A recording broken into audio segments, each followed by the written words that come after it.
अगर आप right of कराने जा रहे हो तो आप राइट ऑफ कभी ना कराएं अपनी सिविल में।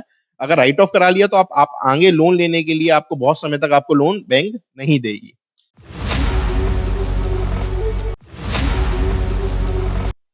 नमस्कार साथियों, आप देख रहे हैं समाचार गैलरी और मैं हूं आपका अपना साथी हेमंत कुमार गुप्ता। साथियों, आज फिर हम आ पहुंचे हैं हमारे स्पेशलिस्ट सीए रचित अग्रवाल जी के पास, जिनसे आज हम बात करेंगे सिविल स्कोर के बारे में। सिविल स्कोर हर एक की जिंदगी में कहीं ना कहीं एक महत्वपूर्ण असर डालता है और लोगों को में ये अभी जानकारी नहीं है कि सिविल स्कोर उन्हें क्यों सही रखना चाहिए और उस सिविल स्कोर को सही रखने से उनको क्या-क्या फायदे हो सकते हैं। सिविल स्कोर के विषय में जो मुझे तक जानकारी है, उसका फुल फॉर्म होता है civil information bureau India limited. आगे की जानकारी के लिए हम चलते हैं रचित जी के पास। रचित जी, आपका स्वागत है हमारे कार्यक्रम में। बहुत बहुत धन्यवाद हेमंत जी। रचित जी, सिविल वर्ड CIVIL कितना महत्वपूर्ण है किसी भी व्यवसायी, किसी भी व्यक्ति के लिए? पहले तो हेमंत जी, जैसा कि आपने कहा कि सिविल वर्ड की क्या महत्ता है, हम सभी जानते हैं सिविल वर्ड एक बड़ा कॉमन टर्म है जो हम फाइनेंशियल वर्ल्ड में बहुत कॉमनली यूज करते हैं। अब आप जब सिविल टर्म को कहते हो तो सिविल एक कंपनी है, बेसिकली क्रेडिट रेटिंग होती है। जो सिविल स्कोर हम कहते हैं वो सिविल एक कंपनी है जो क्रेडिट रेटिंग करती है। अब क्रेडिट रेटिंग करने वाली बहुत सारी एजेंसीज हैं जिसमें सिविल भी एक एजेंसी है, बट सिविल क्योंकि हर जगह एक्सेप्टेबल है, हर बैंक, हर फाइनेंशियल इंस्टीट्यूशन सिविल पे रिलाई करता है, इसलिए सिविल का हम बहुत महत्व मानते हैं। क्रेडिट इंफॉर्मेशन ब्यूरो एक कंपनी है, वो सिविल स्कोर करती है। ऐसी ट्रांस यूनियन, जिसको आप सिविल ट्रांस यूनियन कहते हो, वो एक स्कोर माना जाता है और उस रेटिंग के बेसिस पे बैंक और फाइनेंशियल इंस्टीट्यूशंस फंडिंग करते हैं। इससे हमें ये पता चलता है कि आप कितने लोन आपने पहले लिए हैं, आपने लोन लिया है तो उसको कैसे सर्व किया है, आपने जो किस्तें दी हैं वो टाइम से दी हैं या नहीं दी हैं, कितना डिफ़ॉल्ट किया है, कितने दिन का डिफ़ॉल्ट किया है, कितनी बार डिफ़ॉल्ट किया है, ये सारी जानकारी आपको सिविल से मिलती है। तो ये बैंक के लिए भी एक महत्वपूर्ण डॉक्यूमेंट होता है जिसके बेसिस पे आप लोन देते हैं और लोन देने की सारी प्रक्रिया होती है। जैसे कि एक साहूकार होता है, वो मार्केट की नॉलेज से पता करता है कि मार्केट में इस आदमी की कैसी रेपुटेशन है, वो मार्केट में पहले ये लोन लेने लायक है कि नहीं। ये बैंक को, क्योंकि बैंक भाई सबसे पूछने तो नहीं जाता है, तो वो सिविल के थ्रू माध्यम से पता करता है कि उसका से लोन लेने की कैपेबिलिटीज हैं या नहीं है। रचित जी, सिविल स्कोर 3 अंकों में ही डिफाइन होता है, तो इसके अलग-अलग पार्टीशन है या कह सकते हैं गुड, वेरी गुड, एक्सीलेंट। तो कैसे बाइफरकेट करेंगे कितना स्कोर एक व्यक्ति को रखना चाहिए? पहले तो मैं आपको ये बता दूं कि इसमें सिविल में 2 तरह की सिविल होती हैं, जिसमें क्योंकि कई बार क्या होता है, लोगों को सिर्फ ये एक लगता है कि सिविल स्कोर जैसे 0 से 900 के बीच में होता है, वो कंज्यूमर सिविल स्कोर होता है। 2 टाइप के सिविल स्कोर होते हैं, कंज्यूमर और कमर्शियल।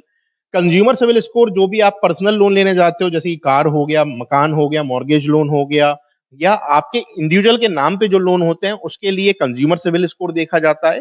जब आप कोई अपनी फर्म के लिए लोन लेने जाते हो, उसके लिए आप कॉमर्शियल सिविल स्कोर देखते हो।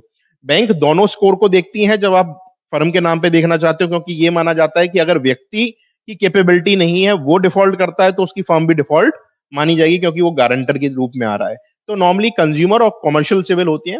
कंज्यूमर में सिविल जो होती है वो 0 से 900 होती है, जितनी ज़्यादा होगी उतना अच्छी मानी जाती है सिविल।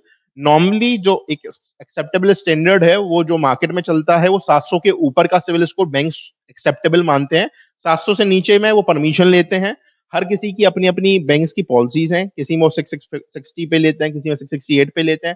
अलग-अलग पावर्स हैं, मतलब आरओ की पावर अलग होती है, ब्रांच की पावर अलग होती है। बट 700 के ऊपर अगर आप हैं, तो जनरली आपको हर जगह लोन मिल जाता है फाइनेंशियल इंस्टीट्यूशन में। एक और महत्वपूर्ण है, उसमें बात जो आपको स्कोर के साथ ध्यान रखनी है कि कितनी बार आपकी किस्त बाउंस हुई है। मान लो आपने 30 किस्तें दी, 30 में से आपकी मान लो 25 किस्तें बाउंस हुई हैं, सिविल स्कोर अच्छा आ रहा है, तो बैंक उसको भी, बहुत सारे बैंक्स नेगेटिव में लेते हैं और आपको लोन देने से घबराते हैं। तो ये भी एक इंपॉर्टेंट फैक्टर है जो ध्यान में रखा जाना चाहिए कि कितनी बार किस्त बाउंस हुई है। और सबसे महत्वपूर्ण है कि उसमें एक आता है सेटल्ड। स्कोर तो 700 ऊपर है, बट सेटल्ड या रिटेन ऑफ, मतलब क्या है, आपने बैंक से लोन लिया, बैंक को आपने लोन वापसी किया, लेकिन वापसी कैसे किया, उन्होंने कहा कि आपकी 1 लाख की लायबिलिटी है, आप बताओ आज कितना जमा कर दें कि हमारे लोन आप खत्म कर दो। तो बैंक क्या करता है, ब्याज माफ कर देता है, पेनल्टी आपकी माफ कर देता है और उसका आपको एक सेटलमेंट अमाउंट दे देता है कि इतना पैसा आप जमा कर दो, हम आपका लोन खत्म कर देंगे।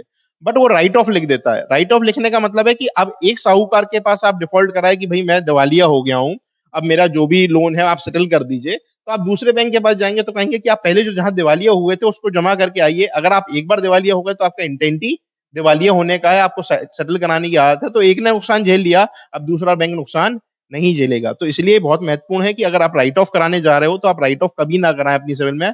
अगर राइट ऑफ करा लिया तो आप आगे लोन लेने के लिए आपको बहुत समय तक आपको लोन बैंक नहीं देगी। सरल भाषा में, कभी भी लोन लेने के बाद बैंक के साथ समझौता नहीं करना है, सेटलमेंट नहीं करना है, वो कहीं न कहीं आपके सिविल स्कोर को इफ़ेक्ट करेगा। रचित जी, कोई व्यक्ति पहली बार लोन लेने जा रहा है, तो उसका सिविल स्कोर कैसे कैलकुलेट होता है? उसने जीवन में पहले कभी लोन लिया ही नहीं। बहुत अच्छा सवाल है। ये भ्रांतियाँ बहुत लोगों के मन में रहती हैं कि मैंने कभी लोन लिया ही नहीं है, तो मेरा सिविल स्कोर क्या होगा? जिसने कभी लोन नहीं लिया, उसका सिविल स्कोर -1 होगा। -1 मतलब कभी हमारी कोई क्रेडिट हिस्ट्री बनी ही नहीं है। तो कई बैंक्स में माना जाता है कि कई बार लोग कहते हैं कि कई प्राइवेट बैंक्स नॉर्मली कहते हैं कि अगर आपका क्रेडिट स्कोर नहीं है, तो हम आपको लोन नहीं दे सकते। तो उन केसेज़ में अगर ऐसे आप प्राइवेट बैंक से लोन लेना चाहते हैं, तो उन केसेज़ में आप कर सकते हैं कि कोई भी छोटा-मोटा आप लोन ले लें, जैसे कि गोल्ड लोन या क्रेडिट कार्ड या कंज्यूमर लोन, इन चीज़ों में। लेकिन ये ध्यान रखें, ये लोन जितनी अच्छी जल्दी सिविल बनाते हैं, उतनी जल्दी सिविल खराब भी करते हैं अगर आप इनका रीपेमेंट टाइम पे नहीं कर पाएँ। क्योंकि इनमें किश्त बहुत जल्दी-जल्दी की होती है और इसमें कोई कोलेटरल नहीं होता। तो कोलेटरल ना होने की वजह से सिविल बहुत जल्दी खराब होती है और बहुत जल्दी बनती है। तो ऐसे छोटे-मोटे कोई लोन लेके आप सिविल बना सकते हैं।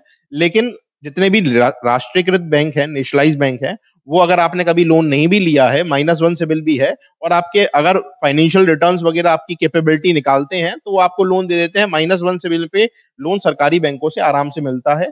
प्राइवेट बैंक्स भी करते हैं, कुछ कुछ फाइनेंशियल इंस्टीट्यूशंस हैं जो नहीं करते, जो माँगते हैं कि क्रेडिट हिस्ट्री हमें चाहिए ही चाहिए। हेल्दी स्कोर रखने के लिए क्या करना चाहिए? व्यक्ति को क्या कहाँ पर सावधानी बरतनी चाहिए? ये बहुत महत्वपूर्ण सवाल है।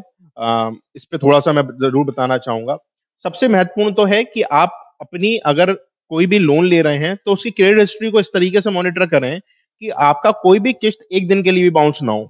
अगर वो 1 दिन के लिए भी बाउंस हो रही है, तो बाउंसिंग उसमें आ गई, तो आपके में डिफ़ॉल्ट आएगा और वो स्कोर पे इम्पैक्ट करेगा। तो आपको करना क्या है कि जब भी आपकी ड्यू डेट है, उससे पहले आप उतना बैलेंस अपने सिस्टम में बना लें कि आप उससे 5-7 दिन पहले मेंटेन कर दें। मैं हमेशा एक सजेशन इसमें देता हूँ, 1 किश्त एक्स्ट्रा लेके चलें। आप मान लें कि 1 किश्त आपको एक्स्ट्रा देनी है, तो 2 जैसे आपका इस महीने की किश्त है और अगले महीने की किश्त आप पहले ही बैंक में डाल के रखें, जिससे कि कभी आपकी डिफ़ॉल्ट होगी नहीं। मान लो सिचुएशंस कभी खराब भी हुई, तो डिफ़ॉल्ट नहीं होगा। दूसरा, आप बार-बार इंक्वायरी नहीं करें। अगर किसी भी बैंक में जाके आप बार-बार इंक्वायरी करते हैं, तो आपका सिविल स्कोर पे इम्पैक्ट आएगा। क्योंकि मल्टीपल इंक्वायरीज का मतलब है कि आप लोन लेने के लिए बार-बार ट्राई कर रहे हैं, बट आपको लोन नहीं मिल पा रहा है। तो सिविल स्कोर को मेंटेन करने के लिए आपकी इंक्वायरीज को जरूरत है तो ही आप इंक्वायरी कराएं। सिविल, कईयों को हमने देखा, कई लोगों को आदत होती है बार-बार अपना सिविल स्कोर चेक करने में। और कई लोग तो ऐसा करते हैं, जैसे कुछ इंस्टीट्यूशन सिविल निकालते हैं, उसके थ्रू करते हैं। तो होता क्या है, वो प्राइवेट इंस्टीट्यूशन है, आपने सिविल निकाली वहां से, वो 50 बैंकों के पास उनकी वो इंक्वायरी भेज देगा, क्योंकि भाई उन्हें पैसा उससे मिल रहा है इंक्वायरी जनरेट करने से। तो वहाँ आपकी सिविल पे इम्पैक्ट पड़ता है जब आप मल्टीपल इंक्वायरीज करते हैं। तो पहली चीज़, आप अपने रीपेमेंट्स को रेगुलर करें।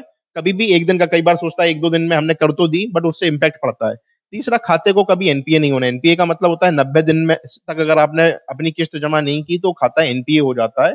खाते को एनपीए नहीं होने दें। खाता अगर रेगुलर एनपीए हो रहा है तो वो आपको आगे लोन लेने में बहुत दिक्कत देने वाला है। तो सिविल को मेंटेन करना है। हेल्दी सिविल को मेंटेन करने का तरीका है कि बर्डन आप अपनी सिविल पे जितनी आपकी किस्त है उतना आपकी इनकम के अनुसार करें। हम लोग हमेशा मानते हैं कि अपनी आय का 50% से ज़्यादा आप इंस्टॉलमेंट बेयर नहीं कर सकते, हर बैंक की वो है। लेकिन कई बार क्या होता है, कई लोग एक साथ बहुत सारे लोन ले लेते हैं। आज क्रेडिट कार्ड लिया, 2 दिन बाद कार ले ली, फिर मकान ले लिया, तो वो नेगेटिव इम्पैक्ट डालता है, उससे सिविल पे इम्पैक्ट पड़ेगा। मैं आपको 4 चीज़ें बता देता हूँ जिनका आपको ध्यान रखना है कि जिससे सिविल पे इफ़ेक्ट पड़ता है। एक तो बहुत सारा लोन एक साथ नहीं लीजिए। आप अपना आपको प्लान के मान लो आपने एक लोन लिया है, फिर आप थोड़े समय बाद लें, तो क्रेडिट स्कोर हेल्दी मेंटेन होता है। दूसरा, कोलेटरल और नॉन कोलेटरल, मतलब कि जैसे आपने प्रॉपर्टी के अगेंस्ट में कोई लोन लिया तो वो सिक्योर लोन माना जाता है, और जैसे आपने मोबाइल वगैरह के लोन लिए तो वो आपके हाथ में प्रॉपर बैंक के पास कोई प्रॉपर्टी नहीं है, उसका राइट जरूर है खींचने का, तो वो नॉन कोलेटरल है। तो नॉन कोलेटरल लोन कम रखें और कोलेटरल लोन्स को ज्यादा रखें। तीसरा, आप क्रेडिट टर्म जो है आपका, वो जितना ज़्यादा होगा, उतनी आपकी क्रेडिट हिस्ट्री लंबी चलेगी, क्रेडिट हिस्ट्री बनेगी। तो छोटे टेन्योर के बहुत सारे लोन्स नहीं लें, उससे आपकी क्रेडिट हिस्ट्री पे इम्पैक्ट आता है, क्योंकि अगर एक भी डिफ़ॉल्ट हुआ तो आपकी क्रेडिट हिस्ट्री पे इम्पैक्ट डालेगा। चौथा, अपनी रीपेमेंट कैपेसिटी के अनुसार ही लोन लें। आप कई बार क्या होता है, बहुत सारा ट्रेड कर बैठते हो, क्योंकि प्राइवेट बैंक्स क्या होता है, कई बार आपकी कैपेबिलिटी से ज़्यादा भी लोन दे देते हैं। तो बहुत ज़्यादा रीपेमेंट कैपेसिटी से ज़्यादा लोन नहीं लें। अगर ये सब आप मेंटेन करते हैं, तो आपकी एक हेल्दी सिविल मेंटेन होगी। अच्छा जी, एक आखिरी सवाल मेरा ये है, ये अमूमन कहा जाता है जो एजेंट्स होते हैं, लोन कराते हैं कि अगर आपकी सिविल खराब हो गई है, तो आपको हम गोल्ड लोन दिला देंगे और उससे आपकी सिविल स्कोर सही हो जाएगी। ये भ्रांति सही है या गलत? ये एक इसलिए ये भ्रांति नहीं, ये एक फैक्ट है। फैक्ट इसलिए है, मैंने जैसे आपसे कहा कि ये short term non non secured loan जो होते हैं, वो आपकी सिविल खराब भी बहुत जल्दी करते हैं और इम्प्रूव भी। मान लो आपने गोल्ड लोन लिया और 2 किश्तें उसकी टाइम पे जमा कर दी, तो वो जितनी तेज़ी से स्कोर खराब हुआ है, उतनी तेज़ी से सही होगा। इवन क्रेडिट क्रेडिट कार्ड ले लो आप, या मोबाइल लोन ले लो, कोई भी कंज्यूमर लोन भी ले लोगे, तो भी उतनी ही तेज़ सिविल ठीक होगी, जितनी तेज़ आपके गोल्ड लोन से होते हैं। बट क्योंकि गोल्ड लोन में क्या होता है, 7 दिन का भी आप, कई बैंक्स आपको ऑफर करते हैं 7 दिन में भी रीपेमेंट कर सकते हो, तो मल्टीपल किश्तें देने का टाइम आपको आ जाता है। सिविल ठीक हो सकती है। ये थे हमारे साथ सीए रचित अग्रवाल, जिनका कहना है कि जो सिविल स्कोर है, वही आपकी गुडविल का रिपोर्ट कार्ड है आज के इस युग में।